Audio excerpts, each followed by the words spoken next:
Amarjit Singh Chauhan, born on March 5, 1957, originally hailed from Punjab, India. In the early 1980s, he relocated to the UK in pursuit of a better life and financial stability. There, he established Jumbo Freight Services, an import and distribution company which eventually led to his accumulation of wealth. He got married in the 1980s, but the marriage did not last and he would separate from his wife in the early 1990s. In the mid-1990s, he was sentenced to 3 years in prison for tax evasion. He was released after 18 months and swore to do better. He started a new company called Zebra Freight Services located near the Heathrow Airport. In 2000, Amarjit met Nancy when she was just 21 years old, and despite the significant age difference between them, they decided to tie the knot. Within a span of 3 years, Amarjit's business flourished with an annual turnover of £4.5 million a year. By 2003, Amarjit and Nancy had 2 children, a 1.5-year-old son named Devinder and a 2-month-old son named Ravinder. In January 2003, Nancy's mother Charanjit Kaur flew from India to England to help her daughter take care of her 2 sons. Dave! Hello! Nina. In late February 2003, Onkar Verma, Nancy's brother, stopped receiving phone calls from his sister. Although Onkar lived in New Zealand, the siblings had a strong bond and would talk to each other every week. So when the phone calls from his sister stopped, it seemed unusual to Onkar. Onkar was also worried because in his last conversation with his sister on 14th February, she had told him that Amarjit had not returned home the previous day and his phone was switched off. Nancy was frantic and called his company, but she was told that Amarjit had an urgent meeting and had flown to Netherlands. Nancy found it unusual as Amarjit would always let her know if he was going away for a meeting or work.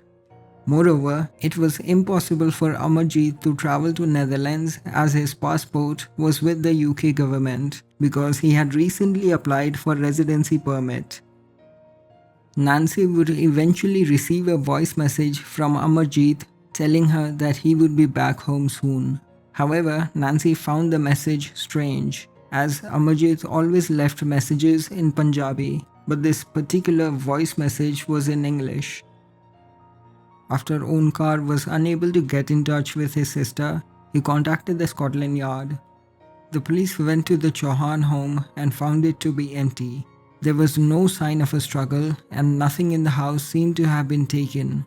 The family's clothes, suitcases, children's toys and feeding bottles were all found inside the house. Police launched an investigation into the disappearance and Onkar flew from New Zealand to England to search for his family. During police investigation, police found out that the family was last seen on 16th February 2003.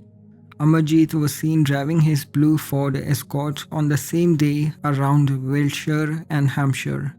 On 21st February, the Ford Escort was found to be involved in an accident with 2 mysterious men inside it.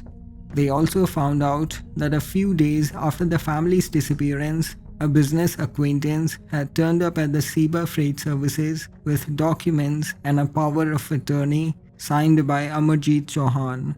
The documents contained surprising news that Amarjit had decided to leave England with his family and had transferred the ownership of the company to the acquaintance. 3 days later, on 24th February, Amarjit's Zebra Freight Services received a typed letter postmarked from Calais, France.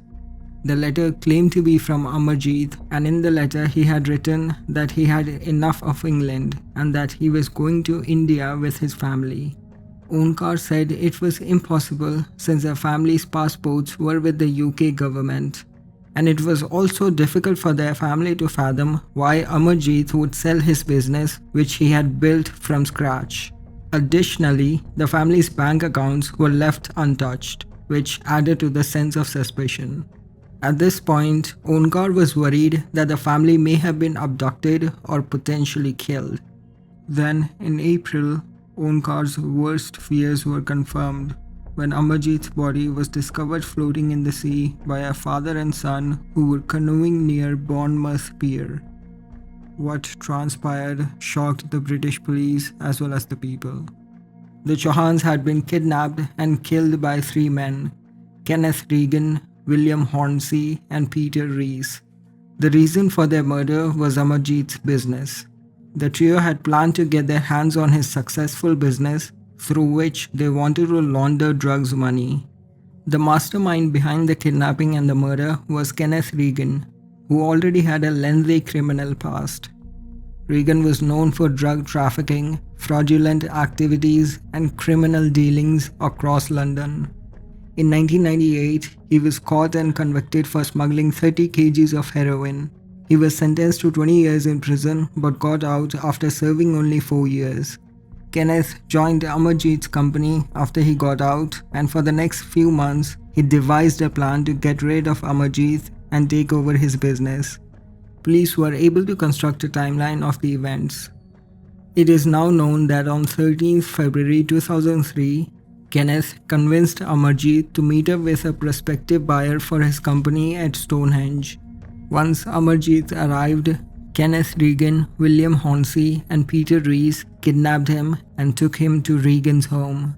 Subsequently, they gagged and bound Amarjit. They then tortured and threatened him into signing blank papers. Kenneth then later wrote on the blank papers that Amarjit had handed over the company to him. Amarjit was kept alive for the next few days. Kenneth soon realized that he needed to get rid of Amarjit's family as well in order to support the story that Amarjit left the country. Kenneth and his accomplices then kidnapped and murdered Nancy, her mother Charanjit, and the two children Devinder and Ravinder. After murdering the family, Kenneth showed up at the Seba Freight Services carrying the signed letters and power of attorney granting him the control over the company.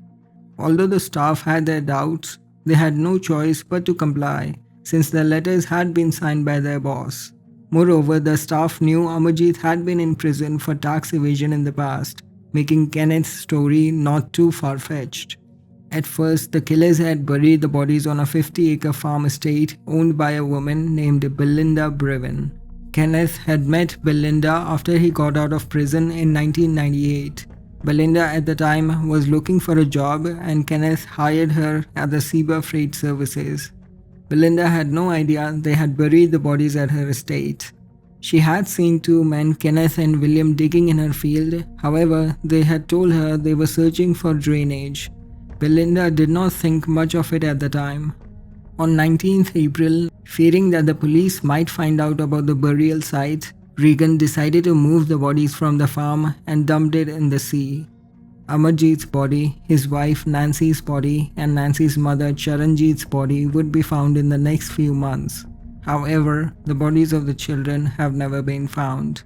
Although the killers had cleaned up their tracks, one piece of evidence led authorities to help convict the killers. When Amarjit's body was found, police discovered a letter inside one of his socks. The letter was addressed to Regan on February 12th. Police believed that Amarjit, suspecting that he was going to be killed, decided to use the letter to give the police a clue about his killer. Although the contents of the letter have never been released to the public, police say it provided enough information to link Regan to the murders. When the police conducted a forensic examination of Kenneth Regan's house, they found it to be remarkably tidy with brand new carpets and furniture. However, they discovered one drop of blood presumed to belong to one of the Chauhan children, which further connected Regan to their deaths. Based on the letter found in Amarjit's socks, the letter which transferred Seba Freight Services to Regan, and the killer's activity on Belinda's farm, Kenneth Regan and his accomplices, William Hornsey and Peter Rees, were arrested and charged with the family's murder. Kenneth and William were found guilty of the murders of all 5 members and sentenced to life in prison, while Peter Rees was found guilty for only Amarjit's murder and sentenced to 23 years in prison.